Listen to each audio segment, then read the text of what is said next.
1 in every 800 babies na ipinapanganak dito sa Pilipinas ay may Down syndrome. Ang Down syndrome po ay isang uri ng developmental disorder kung saan apektado po ang anyo at abilidad ng isang tao na kumilos, magsalita, o di kaya umunawa sa mga bagay sa kanyang paligid.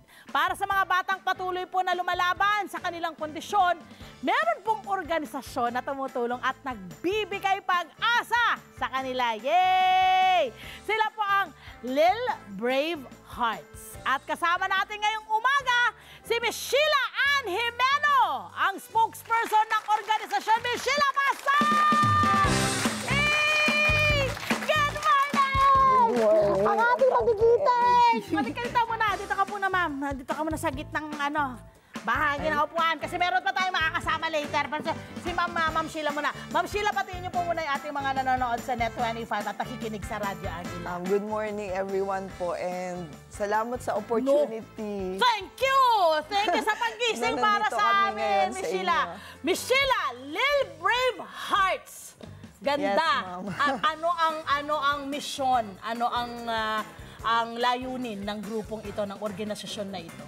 Ang Little Brave Hearts po is a support group of parents of children with Down syndrome. Specifically din po for those families who are needing surgeries for their children. Surgeries? Wow! Yes. Ang galing! So paano po ninyo ito ino-organisa? And ano po ba ito? Buong Pilipinas po ba ang inyong sinusuportahan? Yes. As long as may Down syndrome na batang Pilipino na kailangan ng surgery, nandito po kami para i-assist po sila. Kasi we would like to let them know, ang mga magulang, na pwede po tayong magpa-opera kahit gaano kakomplikado ang kaso ng ating mga anak. So yun po ang importanteng malaman ng magulang, na may pag-asa po. And sa lahat din po, gusto rin namin ipaalam na hindi dahil may anak kaming may kapansanan or may special needs, hindi kami maganda. Hindi totoo yun! Lahat tayo ay may kagandahan. Yes. Bawat isa ay may kagandahan at may kagalingan at may katalinuhan.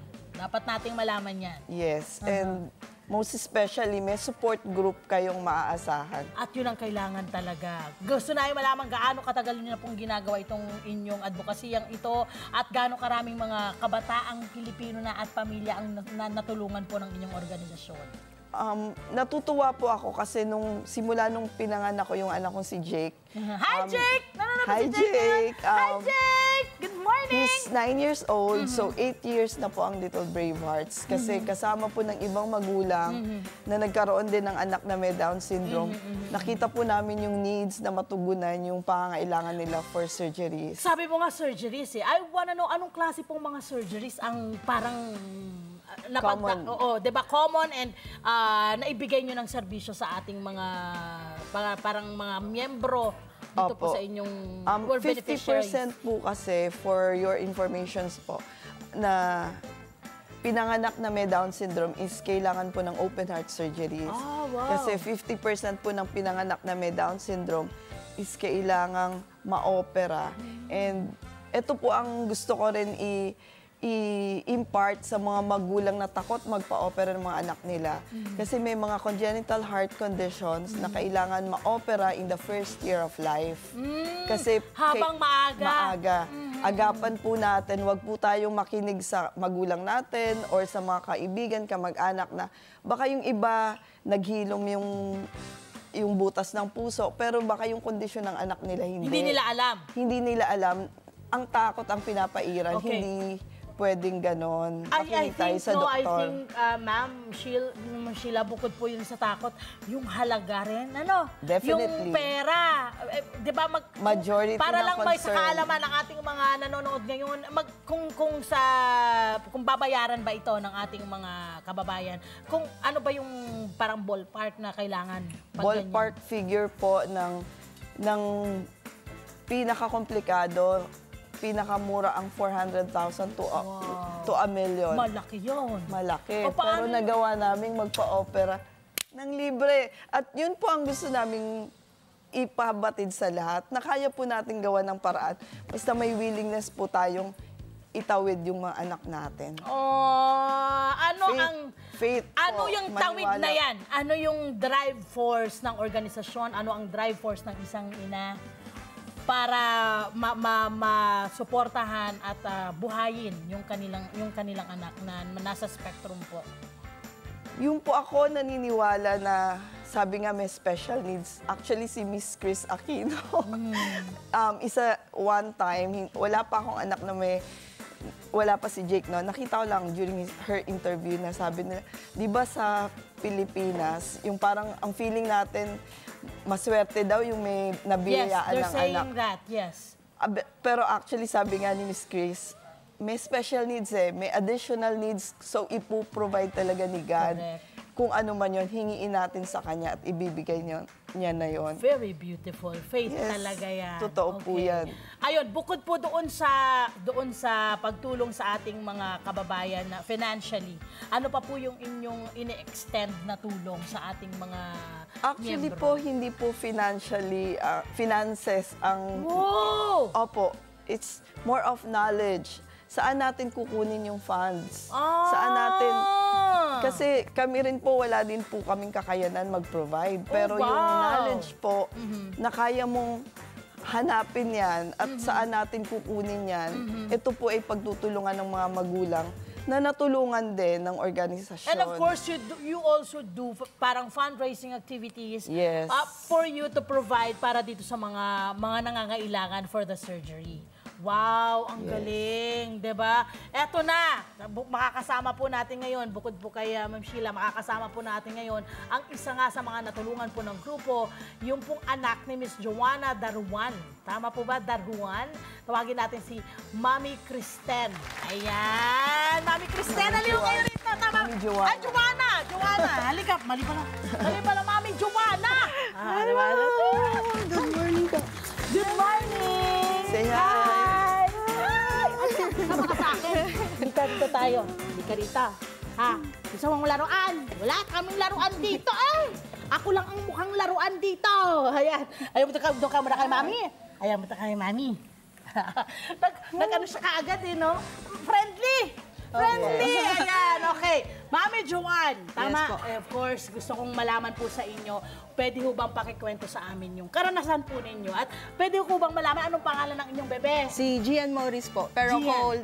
ang tawag po namin sa kanya is Morris. Maurice! Hi! Hi, Maurice! Hi! Ayan. Kumusta po ang inyong experience, ang inyong Bali, karanasan? nung una po nakakatakot. Pero ngayon po, sobrang saya. Anong una yung parang sabi nyo nga nakakatakot? Bakit kayo natakot? Bali, kasi po, once po kasi na malaman na merong Down syndrome It's okay. si baby, Aha. parang ano po natin na medyo risky yung case niya. Maraming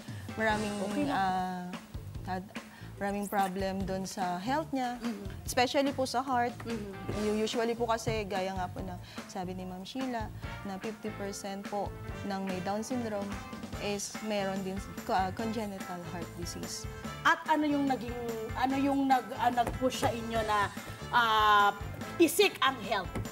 Bali po kasi usually po kasi kay Mau po kasi, yung sa case niya po, more na nag-ano tayo is yung sa heart. Saka Yung pulmonary hypertension niya. So, naoperahan na ba siya? Yes po. Isa po kami sa project ng Little Brave Heart na nakapagpa-opera po ng free. Ang case niya po kasi is yung price niya po is nag-worth ng 1.5. Gaano kalaking tulong yun para sa inyo? Napakalaki po. As a solo parent, hindi ko po talaga kaya yon na ma-produce by cash, but sa tulong po talaga nila, as in, Ano yung nagpapatibay sa'yo para tuloy-tuloy na lumaban para kay mo? si Maurice po kasi, ano siya, survivor.